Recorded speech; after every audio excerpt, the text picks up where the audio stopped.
Salam sejahtera, terima kasih karena bersama dengan saya di Nazilin Unity Channel.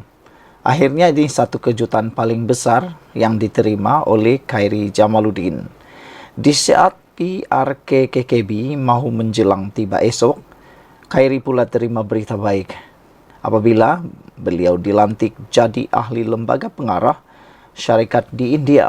Dari seorang ahli parlimen, kini menjadi seorang DJ, kini menjadi pula seorang ahli lembaga pengarah syarikat. Wah, hebat. Tahniah kepada KJ. Rezeki ada di mana-mana, kata netizen. Bekas Menteri Kesihatan Khairi Jamaluddin dinamakan sebagai ahli lembaga pengarah Fisher Medical Ventures Ltd yang beribu pejabat di India.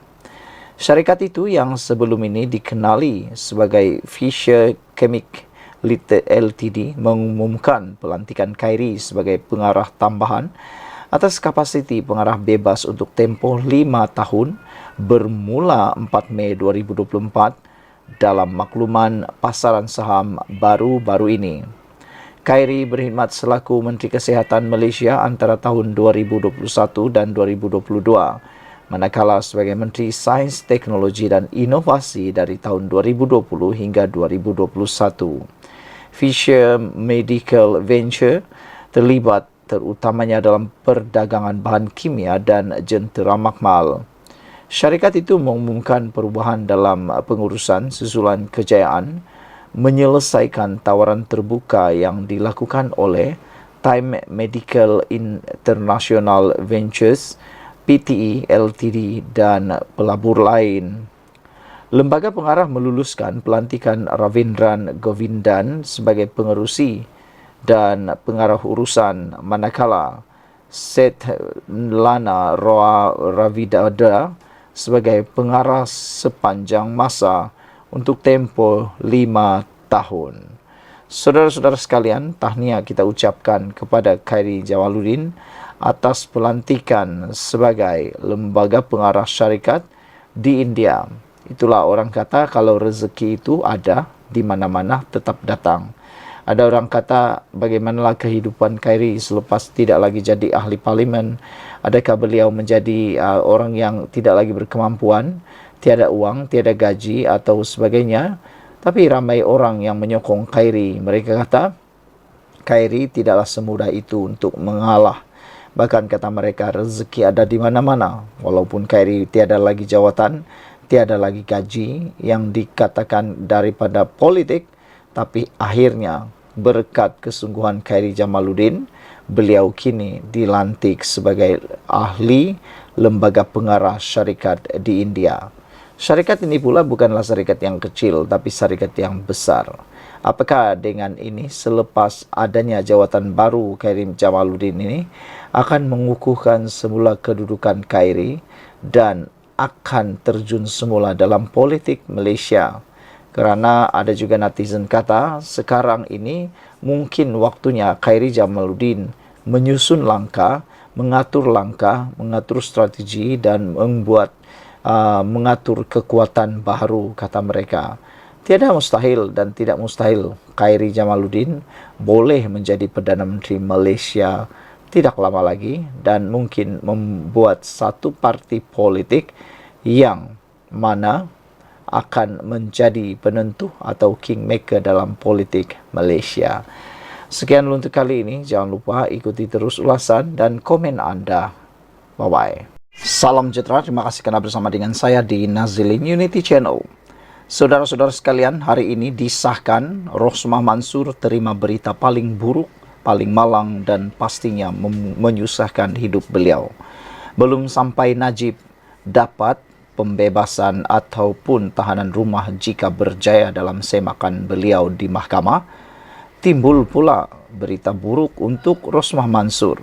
Kali ini Rosmah Mansur disaman oleh 10 syarikat dan 1MDB dengan berjumlah AS 346 juta. Kalau 346 juta ini dibundarkan atau dikali dengan nilai mata wang Malaysia, lebih kurang dalam 1 bilion.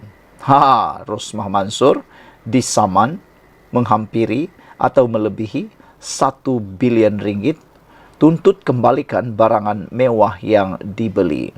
Oh, kesian jugalah kan. Bayangkan mereka menuntut itu semula.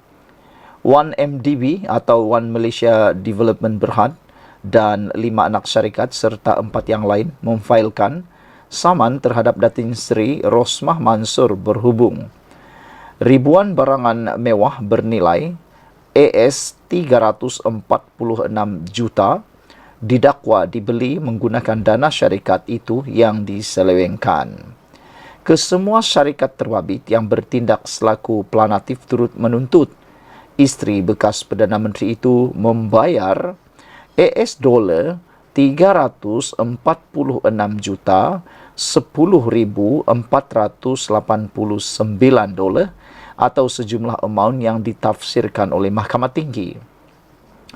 Kesemua pelanatif iaitu One MDB dan 5 anak syarikatnya iaitu One MDB Energy Holdings Limited, One MDB Energy Limited, One MDB Energy Langat Limited, Global Diversify Investment Company Limited dan SRC International Sendirian Berhad.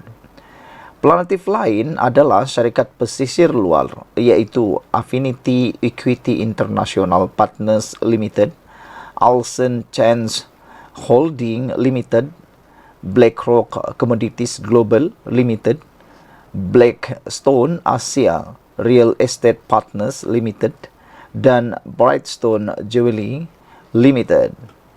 Saman itu menamakan Rosmah sebagai defendant pertama, manakala Sub 6 Naidas Daswani juga dikenali sebagai Natasha Mirpuri sebagai defendant kedua. Pelanatif mendakwa bahawa barangan mewah berkenan iaitu antara lain ribuan item jenama barangan kemas, jam tangan dan beg tangan telah dibeli oleh atau untuk Rosmah bukan dengan wang sendiri tetapi dengan dana yang diselewengkan daripada anak syarikat One MDB. Menurut pelanatif, dana itu disalurkan melalui pelbagai entiti luar pesisir termasuk Affinity Equity, Alson Change, BlackRock, Blackstone sebelum dibayar kepada 48 vendor berbeza daripada 14 bidang kuasa bagi pembelian barangan mewah berkenan iaitu sebanyak 320 bayaran berjumlah AS 346 juta 10,489 dolar. BlackRock dan Blackstone adalah syarikat dikaitkan dengan sekutu ahli perniagaan dalam buruan Low Tech Joe atau Jolo iaitu Eric Tan. Sehubungan itu mereka menuntut pengisytiharan bahawa One MDB dan 5 anak syarikatnya pelanatif pertama hingga ke-6 mempunyai kepentingan proprietari berequity atau kepentingan beneficial terhadap beberapa barangan mewah berkenan dan dapat dikesan dalam pemilikan Rosmah. Pelanatif juga memohon pengisytiharan bahawa Rosmah memegang barangan mewah itu dan hasilnya yang dapat dikesan atas amanah konstruktif bagi One MDB dan anak syarikatnya. Selain itu, mereka menuntut pengisytiharan bahawa One MDB dan anak syarikatnya itu berhak untuk mengesan barangan mewah terbabit dan pengisytiharan bahawa Rosmah bertanggungjawab kepada mereka iaitu pelanatif selaku pemegang amanah konstruktif barangan berkenaan. Selain itu, kesemua pelanatif turut menuntut ganti rugi pampasan berequity, ganti rugi keterlaluan dan ganti rugi teladan untuk ditafsirkan oleh mahkamah. Sekian dulu untuk kali ini. Jangan lupa tinggalkan komen anda, tekan butang subscribe. Kita jumpa lagi. Bye-bye.